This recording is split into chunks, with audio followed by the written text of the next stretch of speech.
जो रुद्राक्ष होता है, ध्यान दीजिएगा, एक मुखी रुद्राक्ष या तो महान योगी और या तो महान भोगी। भोगी का मतलब जिसके पास अपार संपत्ति हो, उसी के पास होता है।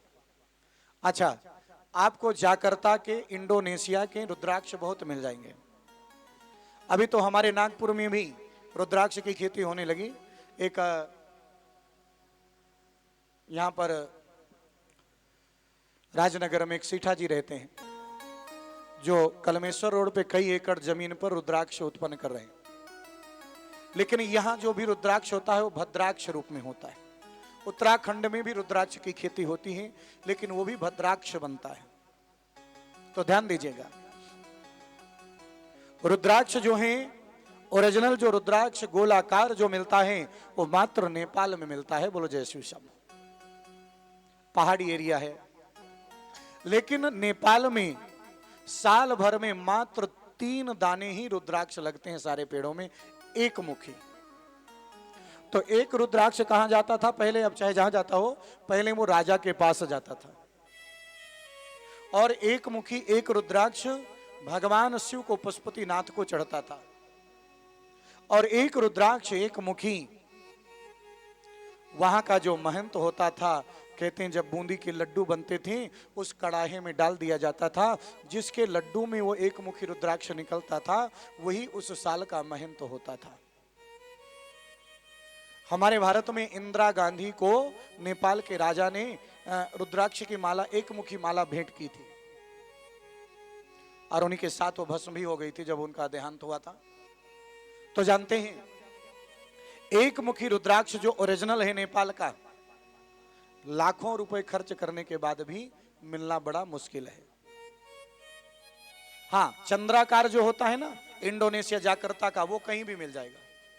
इसके अलावा 2 मुखी से लेकर 14 मुखी तक नेपाल के आज भी अवेलेबल है, और उनका एक अपना अलग महत्व है। ध्यान दीजिएगा, उनका इतना महत्व है, 2 मुखी रुद्राक्ष जो धारण करता है ना, 2 मुखी रुद्राक्ष में एक चीज और आता है, गौरी शंकर भी रुद्राक्ष, जिसमें 2 रुद्राक्ष जुड़े होते हैं। जो पति पत्नी दोनों के अंदर परस्पर प्रेम प्रीति को बनाए रखता है उसको गौरी शंकर रुद्राक्ष धारण करना चाहिए। जो बालक विद्या में कमजोर हो वो 4 मुखी और 6 मुखी रुद्राक्ष का या तो जल पिए, रोज शाम को डाल दें, ढक दे, सवेरे जल पिए, और या तो धारण करे तो भी वो फायदा करता है। 3 मुखी रुद्राक्ष हमें मामले मुकदमे से विजय दिलाता है।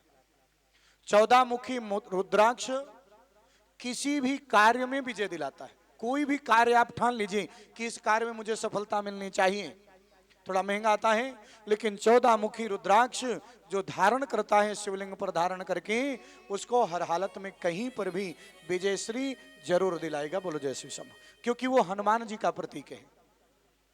और हाँ, 9 मुखी रुद्राक्ष होता है जो ग्रहों के दोष को शांत करता है। अच्छा, रुद्राक्ष धारण करने की अलग अलग पद्धति भी है। कुछ लोग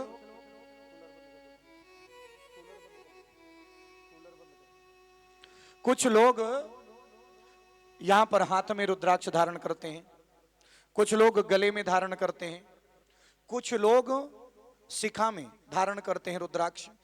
बहुत सी माताएं जैसे पार्वती माता हमेशा जूड़े में रुद्राक्ष धारण करती थी।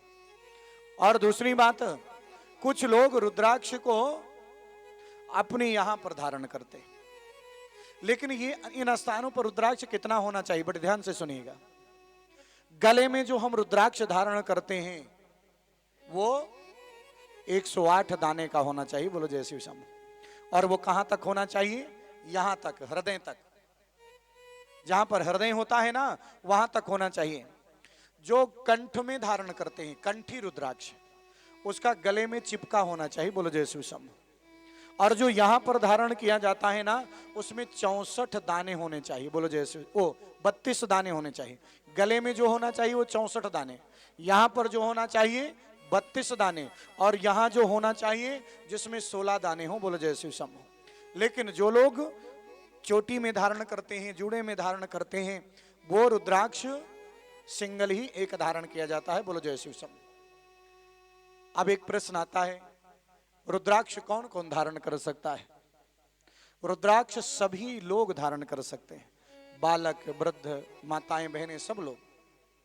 कुछ लोग पूछते हैं महाराज जी क्या रुद्राक्ष कभी अशुद्ध भी होता है?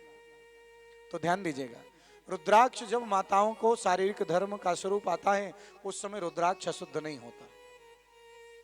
रुद्राक्ष कब अशुद्ध होता है? जब हम किसी की मैयत में जाते हैं, पहन के जाते हैं, तब अशुद्ध होता है। लेकिन उसके बाद क्या करना चाहिए? उसको लेके आए, गंगा जल में धुले और गंगा जल में डुबोने के बाद भगवान शिव को चढ़ा दें और चढ़ा के फिर पहन लें तो रुद्राक्ष उसी प्रकार पवित्र हो जाता है। बोलो जय शिव सब। इसलिए रुद्राक्ष, पांचमुखी जो रुद्राक्ष है जो हमारे बर्थडे साहब लाए हैं, पांचमुखी रुद्राक्ष सभी कामनाओं के लिए है। कम कम रूप में पूर्ति होंगी लेकिन सभी कामनाओं के लिए है। और पांचमुखी रुद्राक्ष भी धारण करने से भगवान शिव की कृपा उसके जीवन में जरूर प्राप्त होती है। बोलो जय शिव शंभो। इसलिए आज जो रुद्राक्ष दिया जाएगा, ये रुद्राक्ष हमारे बर्थडे साहब की तरफ से निःशुल्क वितरित किया जा रहा है। इन्होंने 10,000 रुद्राक्ष बांटे हैं, पूरे नागपुर में भक्तों को दिया है। अच्छा, सबसे ज्यादा हमने ये